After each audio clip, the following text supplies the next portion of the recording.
Hey, greetings YouTubers, it's your main man Black Lion here, and I haven't been on in a while. I've been sick, and I've been out of the country, and I'm back, and I just want to talk about my time away. I actually I actually ended up taking a trip to Cuba. This was my second time going, and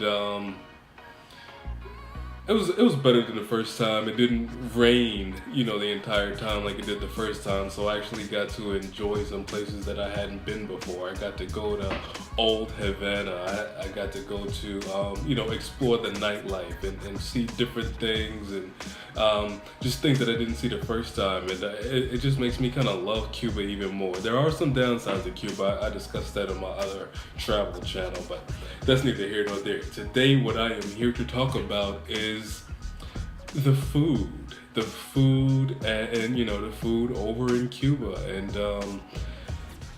for the most part, it's all good stuff for the tourists, at least, like stuff that you or I would be able to afford. It doesn't get any better. The food there is, for the most part, all non-GMO, all organic, all, just good food. You know what I mean? You can taste the difference. Even, we ate out at some restaurants, and my friends who don't adhere to the Sebi way of living, but they would get a Coke with dinner, and I would say, yeah, you see that the second ingredient isn't high fructose corn syrup, it's sugar. Azúcar is what it said on the can, but it's sugar, which is still bad, still really, really bad, but it's better than that GMO high fructose corn syrup, that food where you don't even know what's going to happen to you down the line, because there hasn't been enough studies to even determine the effects of, GMOs on the human body. And it just really got me to thinking, why does our government allow these private corporations to poison its citizens? Anything the FDA approves, I don't know how many commercials you've seen or I've seen. I know you know what I'm talking about, where, a product that the FDA has approved, now, it's being recalled, and some lawyer has some class action settlement that he's coming to get you in on. So you can't trust the FDA. They're not looking out for your best interest. And it's just crazy. It just got me to wondering, why does our country allow these people, these corporations, to poison its citizens, to experiment and do this and do that, use these GMOs and all these crazy pesticides. It's hard and expensive to eat in America the way that I eat, just because, I always look for the non-GMO organic label, and just to have food that doesn't poison me, I have to pay a premium for.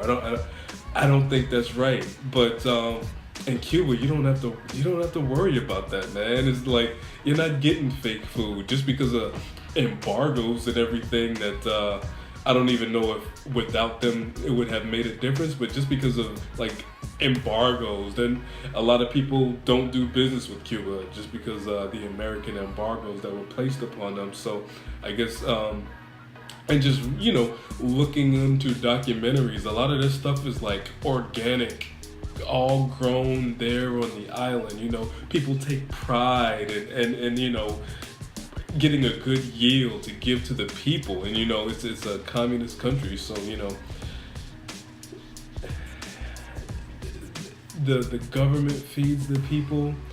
I hesitated for a minute because communism, I'll talk about it in another video, but it kind of has its good points and its bad points. On the one hand, your housing is taken care of, your food, you get food rations, which, because of the embargoes and, whatnot that's been placed on the island, it's been slipping. They don't get as much food and everything as they used to get. And then, Castro, one thing about him, he educated his people, and he made sure they had access to high quality healthcare.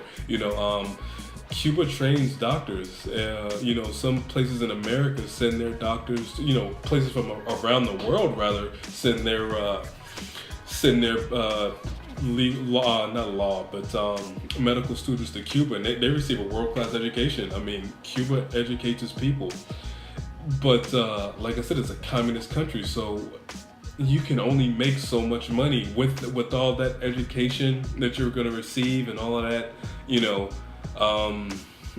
all that free healthcare. But like, you're kind of stuck, even as a doctor, you can only make so much money. So a lot of doctors would petition the government to see if they can, after they finish their regular 9 to 5 or their regular, I don't know how many hours, they work per day, but after they finish their regular work, they could go sell fruit, and they actually make more money selling fruit or driving cabs. Cab drivers, I mean, that's like the number one, way to make money over in Cuba, just because, it's all that tourist money, and, they overcharge if you don't know what you're doing or you don't have a connected, no, like I always do, I get somebody from that area to kind of take me around, and I kind of keep my mouth closed and let them, do the talking, and but it's people I meet beforehand, like a Couchsurf or other internet sites that I use, but that's neither here nor there for another video. But it's just the thing that amazed me the most was just the fact that how they take care of their people as far as food wise. Like, we ate at this place called, it looks like Silky, if you ever saw the sign, but it's like Biky, B-I-K-Y. And I don't know, we ate there like several times while we were there. I think we ate there like at least twice a day, just because we really enjoyed the food there. Like most, probably the locals wouldn't be able to afford it. It's, it's not all that expensive, the food, a nice plate, a nice meal will cost you about $10, which is comparatively what you pay in America, not much at all. And it's like a nice 4-star quality, 4-star, 5-star quality meal, you know what I mean? But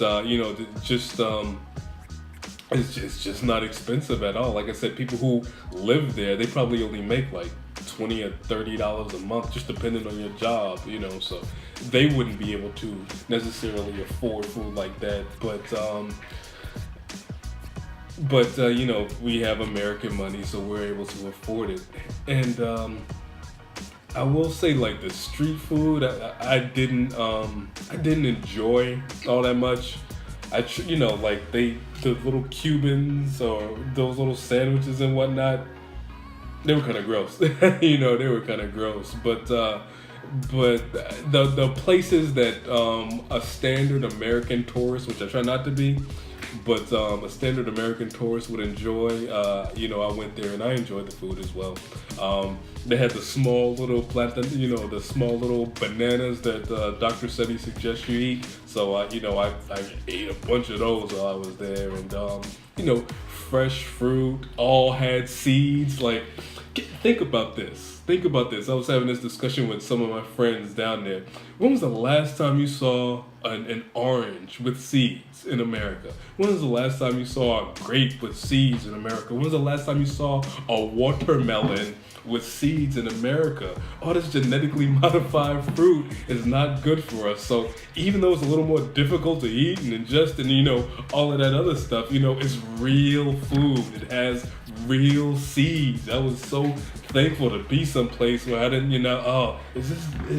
do you guys serve organic food? Does this have GM? You don't even have to ask, because they don't.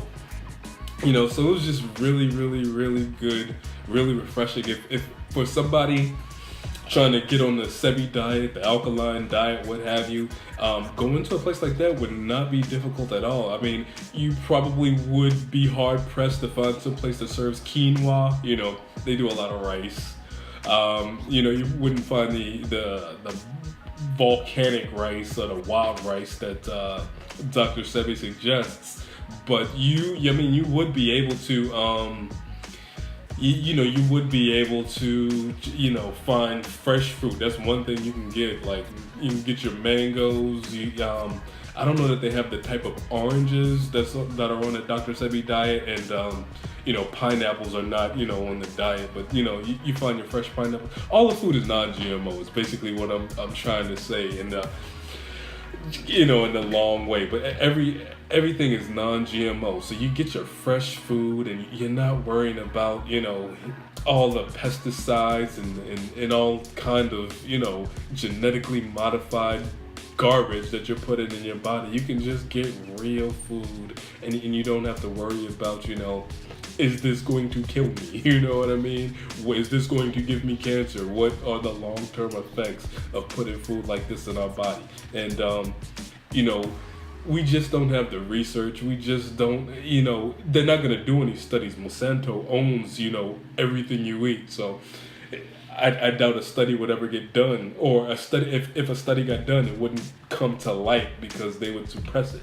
But, or sue your pants off, so, but either way, my time in Cuba was great. You got to check out my other channel, my Black Lion Travel channel, so you can find out, the ins and outs, things you can do, places you can go when you go to Cuba. But this video was just basically to talk about, the food, the food that you can eat, that you don't have to, ponder and pine over. You can just eat it. It's cheap, it's fresh, it's good, and it's great. But I think that's going to be the end for this one. You guys can catch me on the flip side, and I'll see you over on my other channel, Black Lion Travel, if you want to hear about my time in Cuba and things that you can do if you ever decide to go. Until then, see you next time.